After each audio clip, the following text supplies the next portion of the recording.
nós vamos meditar aqui no primeiro livro de Samuel. A gente vai ler hoje o primeiro capítulo. Tem 28 versículos.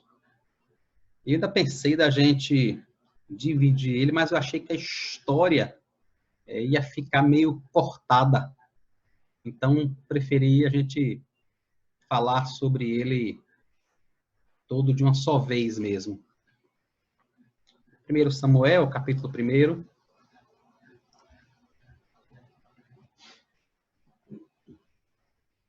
A partir do versículo 1, nós vamos até o 28º versículo.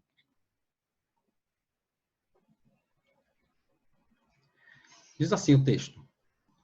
Irmãos, se vocês tiverem qualquer dificuldade no funcionamento, deem uma palavrinha com o Alexandre, ele está como anfitrião da reunião, ele consegue resolver, tá?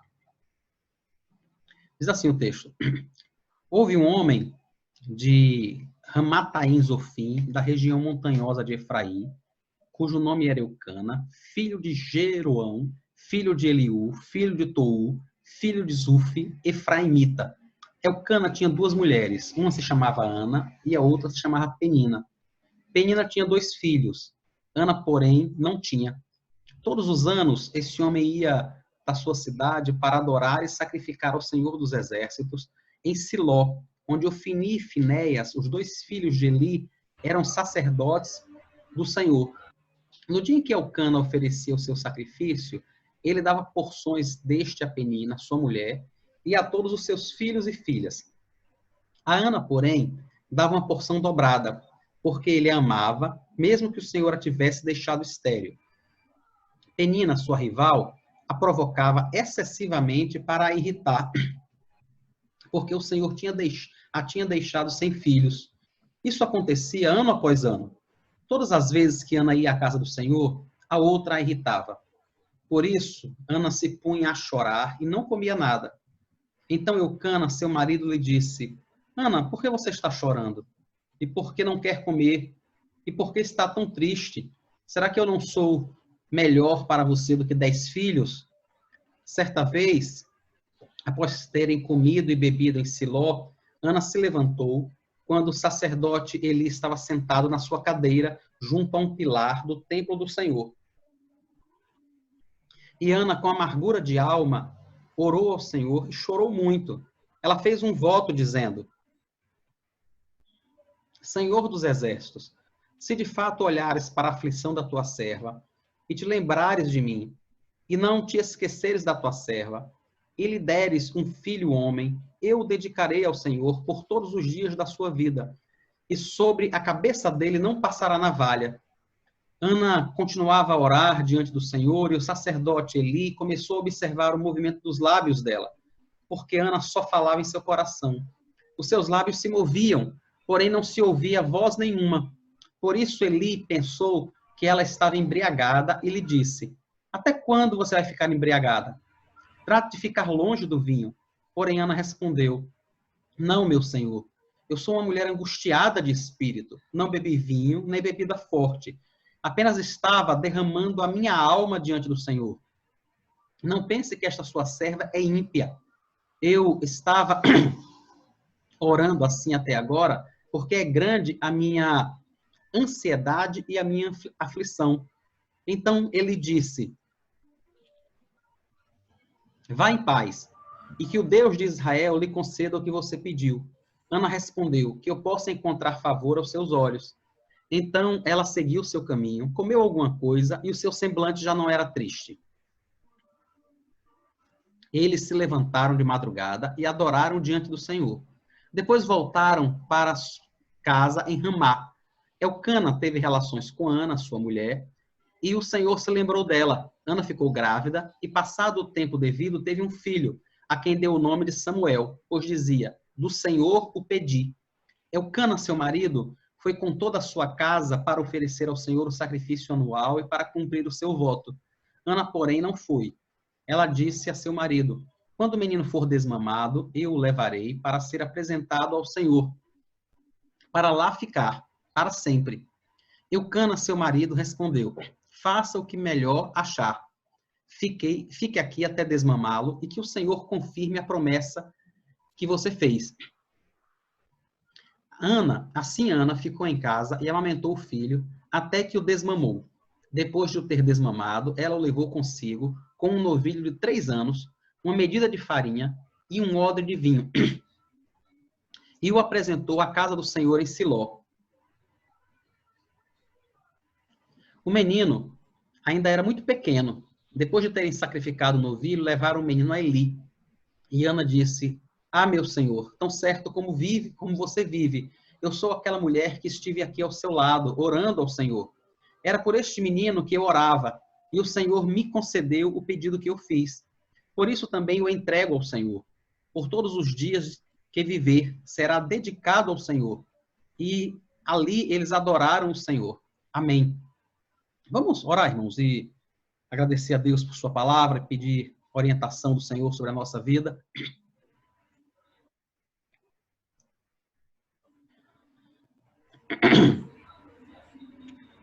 Senhor Jesus, nós agradecemos ao Senhor por um livro tão maravilhoso que o Senhor permitiu que chegasse até nós. Entendemos que foi o Senhor quem guardou aquilo que foi registrado no livro de Samuel para a edificação da tua igreja em todos os tempos, até que o Senhor ponha fim à história e todos possamos estar diante do Senhor para todo sempre. Somos gratos ao Senhor por isso. Rogamos ao Senhor que, da mesma forma que o Senhor preservou este livro e o que nele está escrito, que, do mesmo modo maravilhoso, o Senhor também fale ao nosso coração, nos edifique, Senhor Jesus, nos oriente, nos mostre aquilo que o Senhor quer nos ensinar a respeito desse texto. O Senhor que presenciou aquela situação, o Senhor que viveu aqueles dias com eles, o Senhor que sabe o que havia no coração de Ana, de Penina, de Elcana, das crianças, de Eli, de todos os envolvidos. O Senhor que é o Deus que conhece o profundo e o escondido, o coração de ninguém está oculto diante do Senhor. Os sentimentos de todas as pessoas estão claros e patentes diante de ti. Por isso nós rogamos que no nome do Senhor Jesus, Pai, tenha misericórdia. Não nos permita, Pai, por favor, falar aquilo que não agrada ao Senhor, aquilo que não é a verdade, aquilo que não faz justiça ao texto, que não faz justiça à história. Sabemos que só o Senhor pode nos guardar. Sabemos que é pelo teu Espírito que o Senhor tem preservado a tua igreja e nos edificado. Então nós descansamos no teu cuidado. Pedimos ao Senhor que, no nome de Jesus, venha edificar a cada pessoa, a cada um de nós nesta noite, para o louvor e glória do nome santo de Jesus. Amém. Irmãos, o livro de Samuel, na Bíblia hebraica, ele é um livro apenas, né? Ele não é dividido em dois, ele é apenas um livro. E ele vem logo após o livro de Juízes. A Bíblia hebraica ela é dividida em 3 grandes seções, que são a lei, ou a Torá, né? Os profetas e os escritos. Os profetas são ainda subdivididos em 2, os profetas anteriores e os profetas posteriores. Então, o livro de Samuel, ele faz parte dessa porção da Bíblia hebraica chamada de profetas, no caso, profetas anteriores. O livro de Ruth, que nós vimos até semana passada, ele faz parte dos escritos. Então, na nossa Bíblia, o livro de Ruth, ele sucede o livro de Juízes imediatamente. Mas na Bíblia hebraica, após Juízes 21, 25, que é o último versículo lá de Juízes, o que existe é o livro de Samuel. Então, é preciso lembrar que a história que nós vimos sobre Ruth até a semana passada acontece no período dos Juízes. E a história de Samuel também acontece nesse período. Por sinal, irmãos, é preciso também lembrar que Samuel é o 13º juiz de Israel. E último. Ele não é apenas um juiz, ele é o último dos juízes. E, inclusive, tem um livro dedicado apenas à história dele. Nós vimos, quando nós estudamos o livro de Juízes, algumas semanas atrás, né, que havia juízes daquele que a vida dele foi descrita em 3, 4 capítulos. Isso aconteceu com Sansão, isso aconteceu com Gideão, mas teve juízes daquele que toda a vida dele, todo o tempo que ele esteve sobre Israel como juiz, foi reduzida a 4, 5 versículos. Samuel é o juiz sobre quem mais se escreve. Um livro inteiro. O primeiro livro, como está na nossa Bíblia, tem 31 capítulos, só o primeiro livro. Então, teve muito sobre Samuel. É preciso também lembrar que não foi Samuel que escreveu o seu livro. A gente, na realidade, irmãos, não sabe quem escreveu. O livro recebe o nome de Samuel porque ele faz parte da história. Na realidade, na primeira parte do livro, em especial até o capítulo 8, mais ou menos, o que nós mais vemos é o nome de Samuel aparecer. No livro todo, e tanto o primeiro quanto o segundo Samuel, nós vamos ver pelo menos 3 personagens principais que mais aparecem, né? O próprio Samuel, Saul e Davi. Nós vamos ver também, já no segundo livro, a proeminência, o destaque dos 2 generais, né? Abner, que era o general de Saul, e Joabe, que era o general de Davi.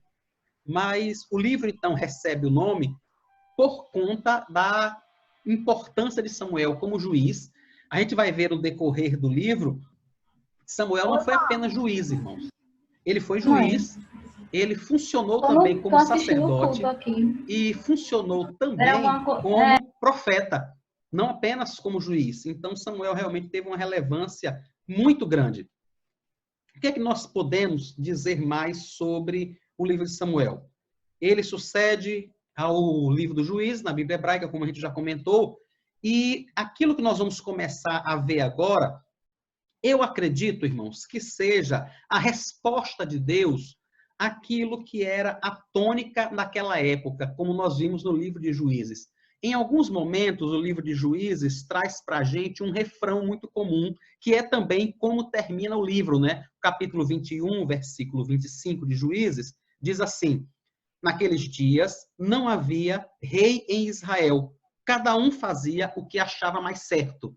Era assim que funcionava o tempo dos juízes.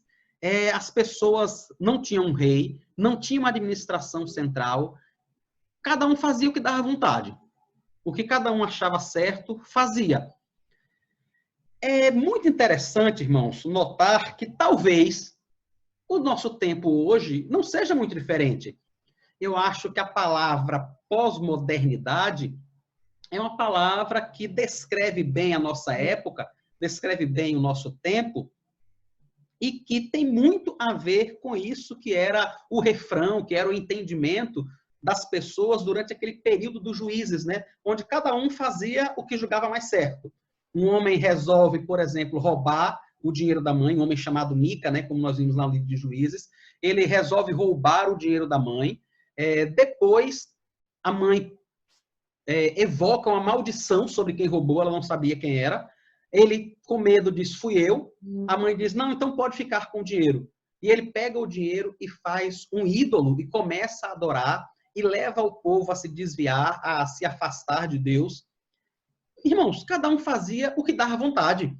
Nós vimos ainda no final do livro de Juízes um homem que teve a sua concubina violentada e ele achou que o melhor modo de talvez trazer algum tipo de justiça era partir essa moça em 12 pedaços e distribuir por todo o território de Israel, contando o que ele e ela haviam passado. A nossa época, caracterizada por aquilo que talvez seja já o final dessa pós-modernidade, é um momento também, irmãos, aonde o que a gente mais defende, o que a gente vê mais as pessoas dizerem, é que não há verdade absoluta.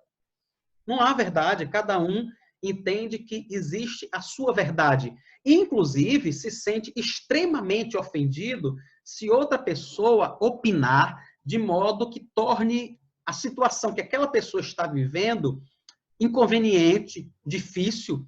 Quando, por exemplo, você opina sobre a criação de filhos, isso eu estou falando, irmãos, de pessoas da igreja.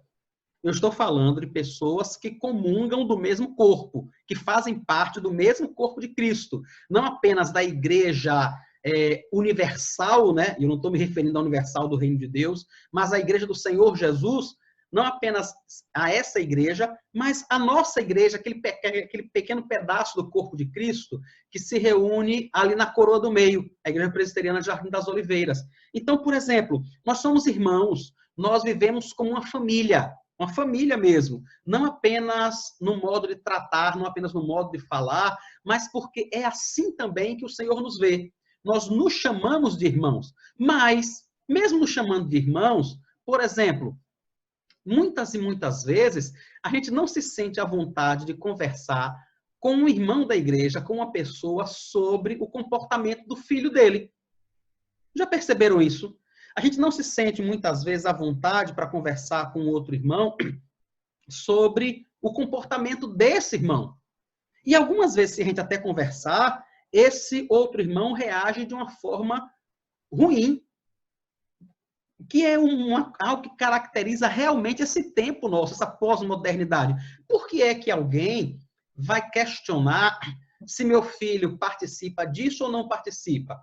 Se meu filho usa esse vocabulário ou aquele? Se minha filha vem com essa roupa para a igreja ou com aquela? Por que que alguém haveria de me questionar porque eu penso dessa ou daquela forma? Na nossa concepção hoje é mais ou menos assim. Alguém está se metendo na minha vida. Alguém está se metendo. E por que é que a gente pensa assim, irmãos? Porque nós fomos afetados pelo mesmo espírito que tinha afetado as pessoas na época dos juízes. Hoje a gente só não diz exatamente como eles diziam, né? Que não há rei entre nós e cada um faz o que dá vontade. Mas na prática, inúmeras vezes, é isso que nós temos vivido. É isso que nós temos experimentado. A gente quer cada um viver no seu canto e, pelo amor de Deus, não se meta na minha vida. Por favor, não se meta. Você faz o que você quer com o seu dinheiro, você faz o que você quiser com o seu tempo, e eu faço o que eu quiser com o meu dinheiro, com o meu tempo, com a minha família, com o meu corpo, com a minha roupa, e com o que eu quiser, porque a vida é minha. É assim que a gente pensa. Era assim que eles pensavam também. Era assim que os juízes pensavam também. Era assim que as pessoas daquela época, uma época completamente distante de Deus, também pensavam. Eles não imaginavam que havia uma verdade, que havia um padrão que é verdadeiro, que foi estabelecido pelo próprio Deus, e que esse padrão deveria ser seguido. Porque se eles entendessem dessa forma, irmãos, que há um padrão, por que alguém ia se espinhar? Por que alguém ia ficar ofendido quando fosse questionado? Imagine que, para mim e para você, nós acreditemos que existe um padrão que é verdade. Não apenas do modo como nós devemos nos comportar da igreja, mas do modo como se comporta um filho de Deus. Em sua casa, em seu trabalho, no trânsito, na rua, manejando dinheiro, ou seja lá o que for. Se há um padrão, se eu e você entendemos que há um padrão, que há uma regra, então nós temos uma base comum para conversar. Então, quando alguém chega para você e comenta com você, por exemplo, sobre o comportamento inadequado de seu filho durante o culto, você não deveria ficar vermelho ou com vontade de esganar a pessoa que está lhe falando, ou, se você for um pouco mais polido, apenas destruindo ela no seu pensamento e no seu coração. Por que é que essa pessoa, por que é que essa criatura que veio de não sei onde, vem aqui falar do meu filho? Vem aqui falar da minha vida? Essa pessoa só foi falar do seu filho e da sua vida porque essa pessoa entende que há um padrão a ser seguido. Bíblia. Há a palavra de Deus que orienta a vida de todo aquele que serve a Cristo. Por isso é que a gente fala, irmãos. Por isso é que nós não apenas falamos, mas nós precisamos estar dispostos a ouvir, desde que, é óbvio, aquilo que as pessoas falarem com a gente seja baseado na Escritura, seja com o objetivo de honrar e glorificar a Deus. É esse o objetivo. Mas se há um padrão, e é isso que eu quero deixar muito claro, há um padrão, irmãos. Há um padrão a ser seguido. E esse padrão é a palavra de Deus. Apesar das pessoas viverem no mundo pós-moderno, apesar das pessoas terem um comportamento como tinha o povo na época do juiz, que cada um fazia o que dava na cabeça, o que achava melhor, Para mim e você, que conhecemos a Cristo, se nós realmente conhecemos a Cristo, não é assim que funciona. Não é dessa forma. Nós prestamos conta a Deus, e os irmãos que conversam com a gente, os irmãos que nos orientam, não são carrascos, não são intrometidos, não são pessoas que estão se metendo onde não deveriam, são nossos irmãos em Cristo. Dá para perceber? É impossível, por exemplo, que no meu corpo, a minha mão esquerda queira ter uma vida independente da minha mão direita. Não faz sentido. Aquilo que acontece com a minha mão esquerda, com a minha mão direita, com o meu pé, com a minha perna, ou com qualquer outra parte do meu corpo, diz respeito a todo o meu corpo. Qualquer coisa que aconteça, a sua vida como membro do corpo de Cristo, diz respeito a todo o corpo de Cristo. Não apenas, irmãos, biblicamente, mas também de forma constitucional e administrativa. Quando qualquer pessoa se torna membro da nossa igreja, ela precisa confirmar diante de toda a igreja que ela está disposta a se submeter a Deus, a se submeter à autoridade da Escritura e a se submeter também à autoridade das pessoas da igreja, desde que essas pessoas estejam submissas à palavra de Deus. Então, a gente precisa primeiro lembrar que antes de criticar o tempo dos juízes, a época que aquelas pessoas, cada uma fazia o que dava na cabeça, inúmeras vezes é esse o comportamento que nós temos tido também. E o pior, hoje em dia nós não apenas fazemos o que dá na cabeça, nós ainda ficamos irritados, chateados, ofendidos se alguém disser alguma coisa. Se alguém falar que a gente teve um comportamento que não honra a Deus, se alguém disser que o nosso tipo de vocabulário não honra a Deus, se alguém disser assim, irmão, essa piada de duplo sentido não pode estar na sua boca, você é crente, da sua boca deve proceder palavras que edificam, que glorificam a Deus. Piadas de duplo sentido não glorificam a Deus. Piadas de duplo sentido fazem parte de uma época quando você não conhecia Cristo, quando o seu coração era habitado por Satanás, quando você era guiado pelo príncipe das trevas. Agora não. Agora não existem mais piadas de duplo sentido para você. Agora não existe mais jeitinhos que tentam burlar para que você possa se dar bem. Isso acontecia. E quando, irmãos, nós somos chamados com amor por alguém para conversar sobre esses temas, nós deveríamos lembrar disso aqui, lembrar dessa época dos juízes, lembrar de todo o mal que acontecia ali e pensar se nós não estamos tendo o mesmo comportamento inúmeras vezes, inúmeras mesmo. Pedir perdão a Deus e pedir ao Senhor que tenha misericórdia de nós. Mas depois dessa breve introdução, vamos então ao primeiro capítulo. Vamos ver o que é que acontecia aqui com Ana, né? Esse primeiro capítulo, irmãos, mostra para a gente uma família que hoje nós usaríamos uma palavra bem comum, né? Uma família disfuncional. Embora fosse uma família, digamos assim, dentro dos padrões de sua época. Era uma família dentro dos padrões de sua época.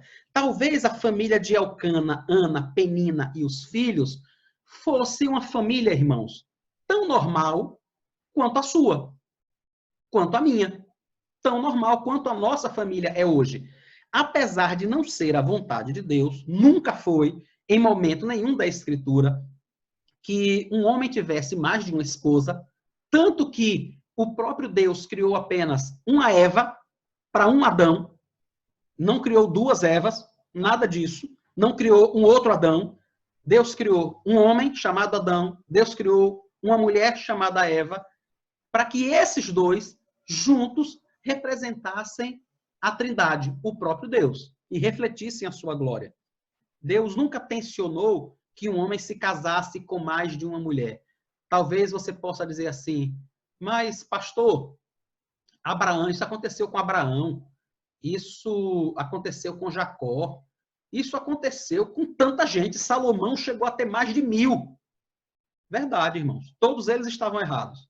Todos eles, todos, todo e qualquer um deles que viveu esse tipo de situação, nunca agradou a Deus esta situação. Nunca foi essa a vontade de Deus. Mas, para os padrões da época, era normal. Para os padrões da época, não tinha problema que Elcana tivesse duas esposas. Possivelmente, o que aconteceu aqui, irmãos, é que Elcana deve ter se casado com Ana, ela deve ter sido a primeira esposa dele, e por conta de sua esterilidade, ele casou-se com outra pessoa. Ele poderia casar-se com outra pessoa, mesmo que Ana não fosse estéril. Mas o fato dela ser estéril era um agravante. Era algo que, de alguma forma, o pressionava a mais. Porque naquela época era muito importante que o homem tivesse descendentes, e descendentes homens. Era importante que ele tivesse descendentes. Eram esses filhos que iriam perpetuar o nome dele, o nome de sua família, para que o nome da família não morresse, isso era muito importante, para que o nome da família não se acabasse, e para que também essa pessoa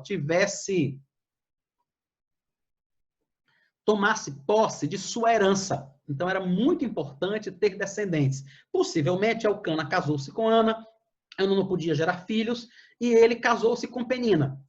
Penina teve vários filhos, meninos e meninas, e viviam dentro daquilo que era o padrão da época.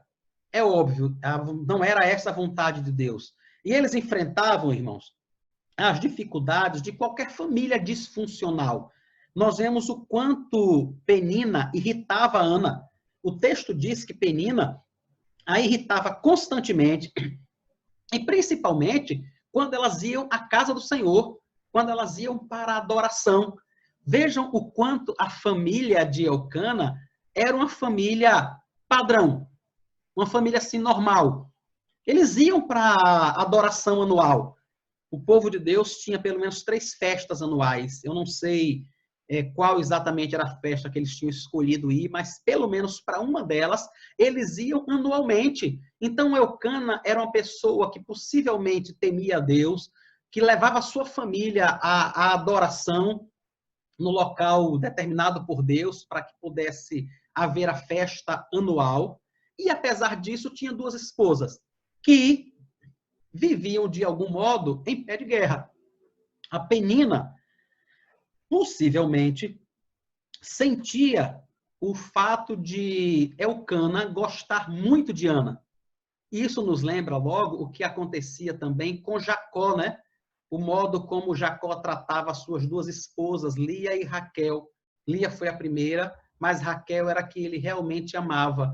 E Raquel, inúmeras vezes, se sentia um tanto desprezada com o que acontecia. Talvez isso acontecesse aqui. Penina era aquela que tinha os filhos. E Ana era aquela que tinha o amor de seu marido, que tinha a preferência de seu marido. Talvez, irmãos, talvez Elcana, inclusive, se dedicasse a cuidar mais e amparar mais Ana por causa da situação dela. Isso mostra, inclusive, o amor que ele tinha por ela. Porque veja que o texto diz que Elcana gostava dela, Elcana lhe dava, inclusive, porção dobrada do alimento. Está no versículo 5, né? O capítulo 1 de Samuel, o versículo 5. A Ana, porém, ele dava uma porção dobrada, porque ele a amava, mesmo que o Senhor a tivesse deixado estéril. Ou seja, a construção do texto dá a ideia para a gente de que talvez ele pudesse não gostar tanto dela pelo fato de que ela não poderia gerar filhos para ele. Mas não era isso que estava acontecendo. Pelo contrário, ele a amava, ele dava uma porção maior até do que ela podia comer. Ela não comia nada, irmãos. O texto diz que ela nem sequer comia, porque era provocada pela rival e ela perdia a fome. Então ela já não comia nada. E Elcana ainda dava a ela uma porção dobrada. Ou seja, ele amava a Ana. Amava a Ana. Mas a personagem seguinte aí, a principal personagem desse capítulo, a Ana, como é que era a vida dela? Ela precisou enfrentar a dificuldade de ver uma nova esposa chegar em casa, porque ela não podia gerar filhos. Precisou enfrentar a situação de ver essa moça gerar filhos e filhas para o seu marido. Filhos e filhas que possivelmente ela precisava ajudar a cuidar e que não eram dela, que não eram filhos dela. Ela encarava o desprezo de Penina, a tristeza por não ter filhos. Em especial, ela ainda experimentava algo, irmãos, que era muito comum naquela época, que era a sensação de que ela era uma pessoa desprezada por Deus. Por quê? Por dois motivos. O primeiro deles é que Deus tinha dito que traria um Salvador, traria um Messias, e que esse nasceria da semente da mulher. É óbvio, pessoas só nascem de mulheres. Então, era normal que as meninas acalentassem a ideia de ser a mãe do Salvador. E uma pessoa estéril, uma moça estéril, não tinha essa possibilidade. Ela não poderia pensar na possibilidade de um dia dar à luz aquele que seria o Messias. Ela já estava fora do páreo. Deuteronômio 28 ainda nos diz que a esterilidade era uma das maldições estabelecidas por Deus por conta da desobediência. Deuteronômio 28 narra as bênçãos e as maldições decorrentes do pacto. O que Deus faz naquele capítulo de Deuteronômio é dizer assim: se vocês ouvirem a minha voz, atenderem a minha voz, eu vou abençoá-los desta forma. Está lá, Deuteronômios do 1º, acho que até o 15º ou 16º. A partir do 17º versículo, Deuteronômio 28, começa a narrar as maldições daqueles que não obedecessem a Deus. Entre essas maldições estava a esterilidade. Então, Ana enfrentava a situação de saber que ela nunca poderia dar à luz ao Messias, porque ela era estéril, e que ela podia, inclusive, ser consequência dessa maldição de Deus sobre o povo. Aquele capítulo não está se referindo a pessoas específicas, né? A maldição era sobre o povo. Mas, irmãos, quem fica estéril não é o povo só. Pessoas específicas, mulheres com nome e sobrenome, é que ficam estéreis. Ana era uma dessa. Ela estava estéril. Ela enfrentava essa situação extremamente difícil. No momento em que ela ia adorar no templo, nessa festa anual com seu esposo, ela chorava muito, irmãos. Aquilo era muito incômodo para ela. Essas festas eram momentos realmente familiares, né? As pessoas comemoravam essa festa em família. Elas levavam o cordeiro, levavam o animal e todos comiam juntos ali. Era uma refeição ritual. Era uma refeição onde as pessoas comiam diante de Deus. E naquele momento, Ana não estava plena, não estava satisfeita, não estava se sentindo em paz, porque não tinha filhos. Então, em alguns momentos, Ana não queria comer. Ela simplesmente não participava daquela refeição ritual. Quando nós olhamos para a história de Ana, irmãos, a gente, em primeiro momento, a gente pensa que a gente precisa se compadecer de Ana por causa do sofrimento que ela enfrentava. É verdade, irmãos, nós precisamos nos compadecer dela.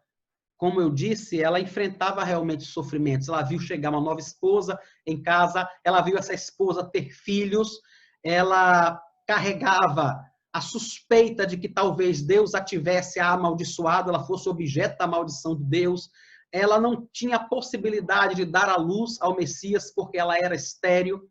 Ela sim, ela enfrentava o sofrimento de Ana, era real, como o sofrimento de inúmeras mulheres, hoje ainda é real. Inúmeras mulheres, irmãos, que hoje não podem dar à luz, enfrentam um sofrimento muito parecido com o de Ana. É muito difícil. Você casa e, como acontece hoje no século XXI, né? As pessoas se casam e entendem que precisam desfrutar do casamento ou coisa parecida durante um período, sei lá, 2, 3, 8, 14, 16 anos.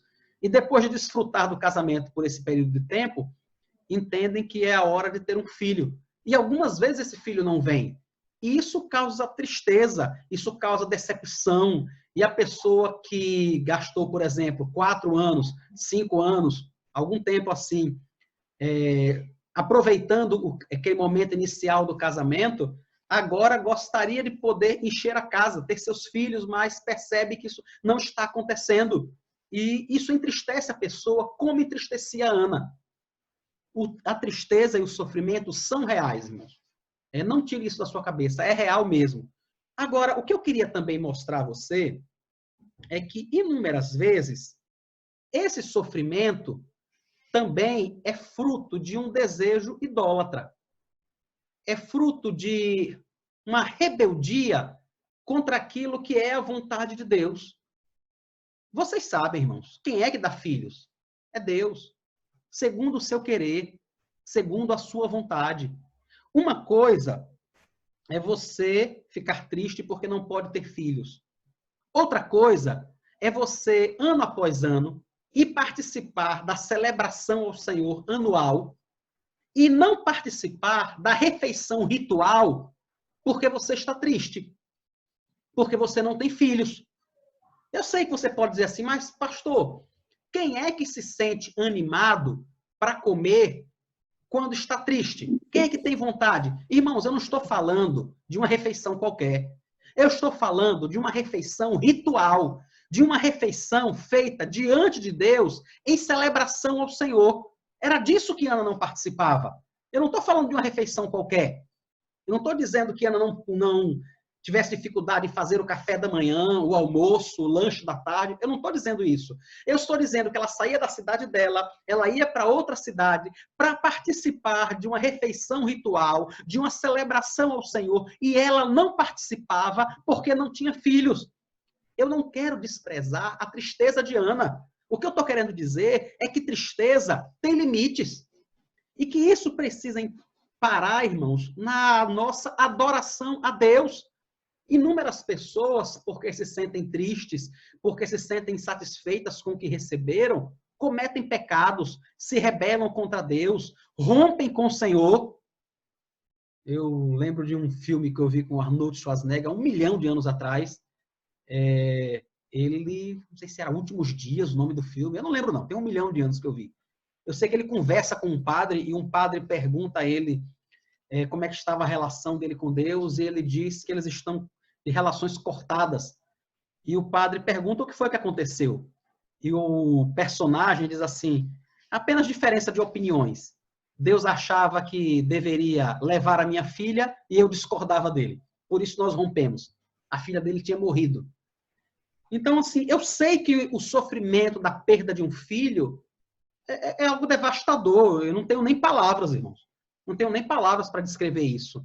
Eu sei que você parar e perceber que não pode ter filhos quando você o queria é terrível. Eu sei disso. O que eu estou dizendo é preciso que essa tristeza encontre limite na submissão ao Senhor, que é dono de todas as coisas, irmãos. A gente não pode apenas ser triste e pronto. Não, eu estou triste. Eu não tenho filhos, eu não tenho emprego como todo mundo na minha igreja tem, eu não tenho uma casa própria como toda a minha família tem, como todos os irmãos, os meus irmãos da minha casa têm, eu não tenho isso, eu não tenho aquilo, aí por isso eu não oro, aí por isso eu não busco a Deus, aí por isso eu não participo do grupo de louvor da igreja, aí por isso eu não faço parte da diaconia, eu não faço nada, porque eu estou triste, porque eu não tenho, porque eu não recebi, porque eu não tenho filhos.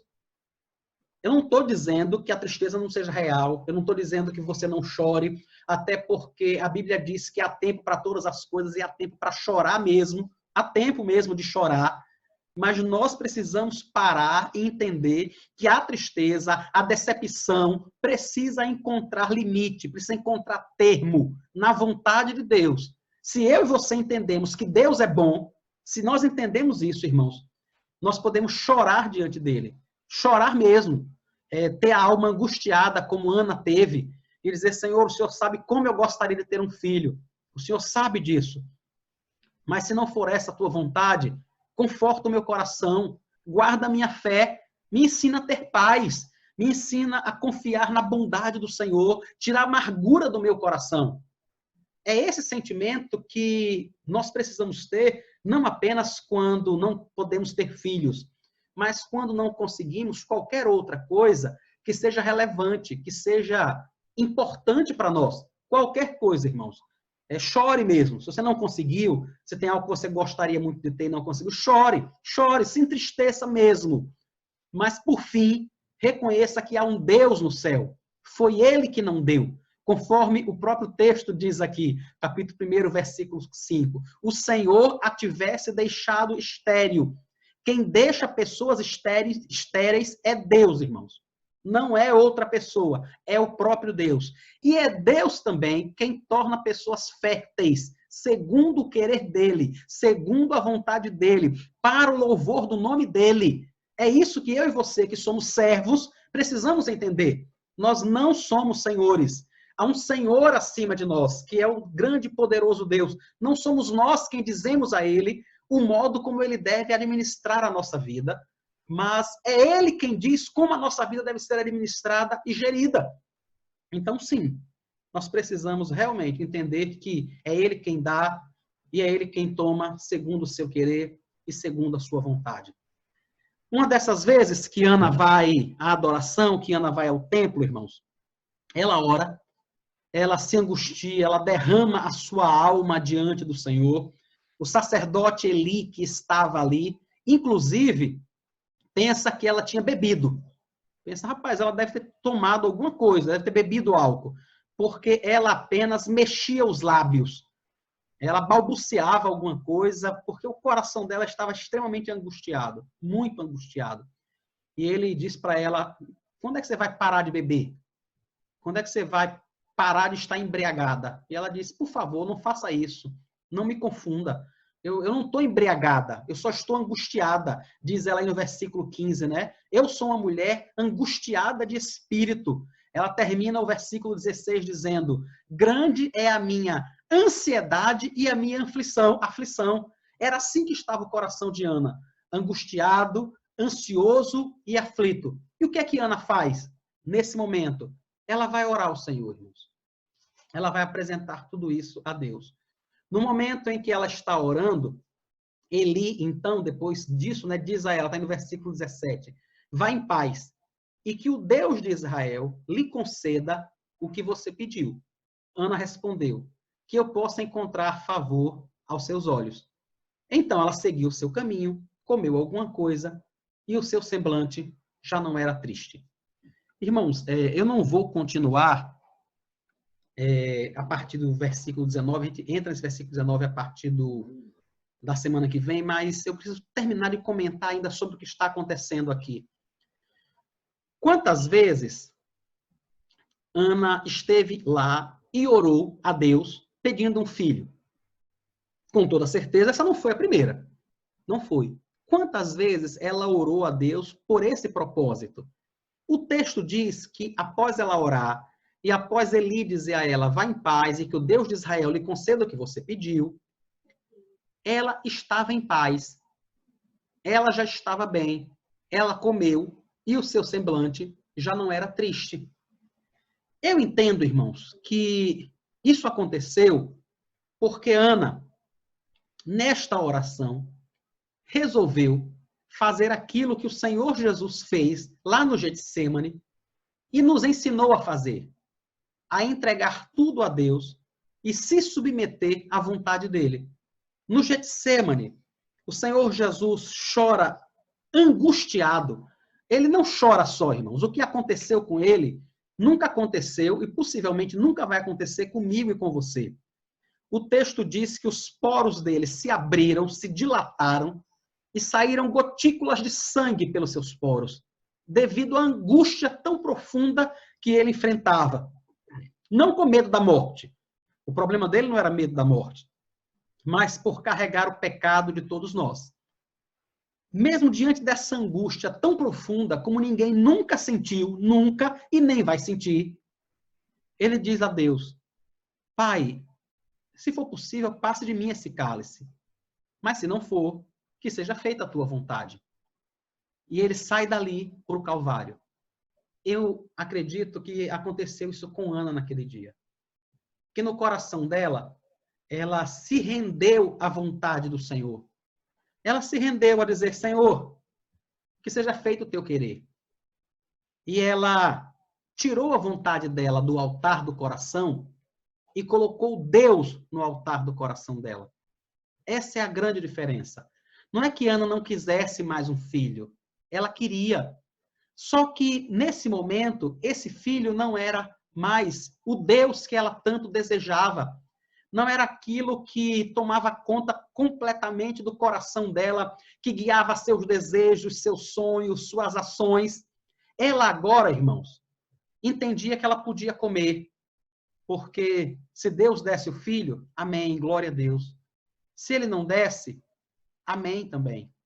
É por isso que o semblante dela já não era mais triste. Não é porque ela tivesse o filho. Ela ia ter, mas isso é algo que só eu e você sabemos. Só eu e você sabemos o que está no versículo 20. Ana ficou grávida. Ana não sabia do versículo 20.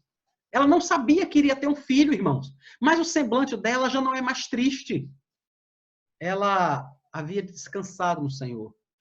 Havia derrubado o grande ídolo que tomava conta do seu coração. E havia colocado no seu coração quem nunca deveria ter deixado o trono do seu coração, a vontade do Senhor, o próprio Deus.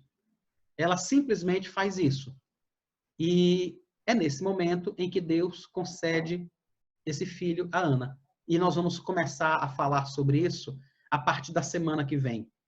Mas eu gostaria, irmãos, de terminar fazendo algumas considerações. E semana que vem a gente continua ainda nesse texto. Primeiro, por favor, em nome de Jesus, não pressione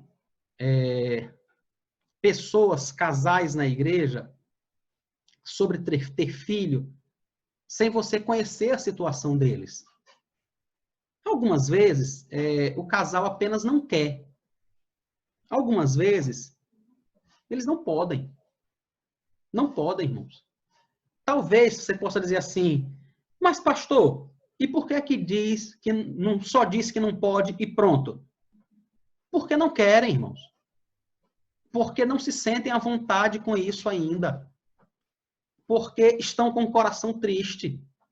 Porque não entendem que seja o momento de dizer à igreja, olha, nós não podemos ter filhos.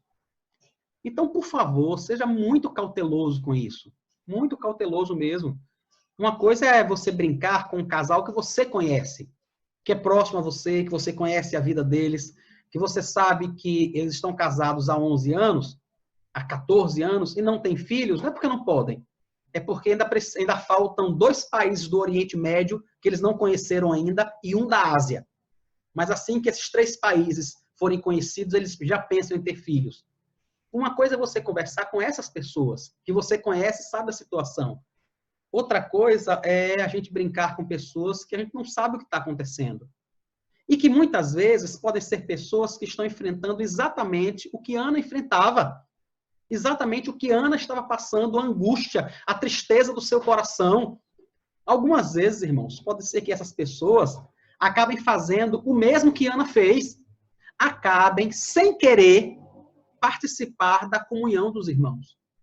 Quando Ana vai com Elcana, Penina e as crianças para a adoração, ela não queria participar da comunhão. Ela não queria participar da alimentação, por causa da tristeza que havia no coração dela. Então, isso pode acontecer com pessoas na nossa igreja. A nossa igreja tem uma faixa etária muito propícia, né? E graças a Deus o Senhor tem providenciado muitos bebês. Eu espero que venham muito mais ainda, se Deus quiser. Mas tenha muito cuidado, seja muito cauteloso com isso, para não entristecer, para não ferir ninguém. Aqueles que, por algum acaso, têm tentado ter filhos e não têm conseguido ainda, ou não têm conseguido ter o segundo, o terceiro, ou coisa parecida, por algum motivo, queria dizer a você que entregue isso a Deus. Descanse no Senhor. Se isso lhe entristece, chore mesmo diante de Deus. Chore, sabe? Não fique com receio de chorar, não fique com receio de dizer a Deus todo dia que você gostaria de ter filhos, de ter outros filhos, ou de ter o seu primeiro filho. Não tenha receio de dizer isso a Deus, nenhum. Mas também não faça disso o seu único motivo de sorrir. Não faça da ideia de ter um filho ou de ter mais um filho, o único motivo de alegria da sua vida. Faça do fato de você conhecer a Cristo, de você ter o seu nome escrito no livro da vida, o motivo de toda a alegria. Porque isso significa que um dia, mesmo que você não tenha filhos nenhum aqui, nenhum, ou mesmo que você tenha apenas um filho aqui, quando você queria ter 8, você vai estar eternamente diante de Deus. Eternamente. Talvez você possa dizer assim, mas pastor, isso não é suficiente para mim. Eu não quero apenas ser feliz no céu. Eu quero ter vários filhos aqui. Eu quero ter filhos aqui. Eu não quero esperar para ser feliz apenas quando eu estiver no céu. Outras pessoas têm vários filhos aqui. Outras pessoas têm filhos aqui. Por que é que eu não posso ter? Minha querida irmã, meu querido irmão, se a esperança da bem-aventurança eterna não é suficiente para confortar o seu coração, nada mais é. Nada mais. Se a esperança de um dia estar com Deus e do Senhor enxugar dos seus olhos toda lágrima, todo sofrimento, se isso não é conforto suficiente para você, nada mais é. Se isso não é conforto suficiente para você, você precisa seriamente, diante de Deus, se perguntar se o seu nome está escrito no livro da vida. Você precisa se perguntar. Isso é algo que só você pode fazer. Ninguém pode te julgar. Ninguém, irmãos, ninguém. Mas vejam, se a tristeza por não ter o primeiro filho, por não ter mais filhos, é tão grande que sequer o conforto oferecido pela palavra de que um dia você estará com o Senhor, de que o seu nome está escrito no livro da vida, se isso não consegue aplacar a tristeza e a angústia do seu coração, se isso não consegue te levar a adorar a Deus, nada mais vai conseguir. Nada mais. Você precisa realmente se voltar ao Senhor. Pedir a Deus que tenha misericórdia de você. Pedir ao Senhor, Deus, Senhor, tenha compaixão de mim, em nome de Jesus. Derruba esse ídolo do meu coração. E se você orar assim, o Senhor vai fazer isso. O melhor, irmãos, isso é uma coisa que me alegra muito. O melhor de orar para que Deus nos ajude nesse processo de santificação é porque essa também é a vontade dele. Nada mais maravilhoso. Ele quer que eu seja santo. Eu quero ser santo. Então ele vai atender a minha oração. Peça isso ao Senhor. Diga a Deus, por favor, tenha misericórdia. O Senhor sabe que no trono do meu coração não está o Senhor, mas está o desejo de ter um filho. Está o desejo de ter um segundo filho. Está o desejo de ter determinado emprego. Está o desejo de ter a casa própria. Está o desejo de ser curado de determinada doença. Está o desejo de conseguir um casamento. Ore sinceramente ao Senhor. Diga, o Senhor sabe o quanto isso tem angustiado o meu coração, o quanto eu gostaria de me casar, o quanto eu gostaria de ter determinado emprego, o quanto eu gostaria de ter uma casa própria, o quanto eu gostaria de ser curado dessa doença, o quanto eu gostaria disso, daquilo, outro. Apresente sua oração a Deus, rasgue seu coração diante do Senhor, peça perdão a Ele, porque isso tem tirado de você a alegria de viver, e peça a Ele que encha seu coração de alegria do céu, para que você possa servir a Ele alegremente, até o dia que você vai estar no céu. Que o Senhor lhe sustente, irmão, que o Senhor lhe ampare. Por favor, não me interprete mal, eu não quero desprezar o seu sofrimento ou a sua tristeza. Eu também tenho os meus sofrimentos e tristezas, como você e como qualquer outra pessoa que vive nesse mundo, que está sob maldição. Qualquer um é assim. Mas eu e você também servimos ao Senhor. Eu e você temos o Espírito Santo que habita o nosso coração. Então essa tristeza não pode nos roubar a alegria de ter o nome escrito no livro da vida. Essa tristeza não pode nos roubar a alegria de participar da ceia do Senhor, de participar do culto e da adoração a Deus, de abraçar os nossos irmãos, de viver para o louvor do seu nome. Essa tristeza não pode nos roubar isso, irmãos. Se ela nos roubar, então nós precisamos fazer algo rapidamente, de forma muito ligeira, porque a nossa alma está em perigo.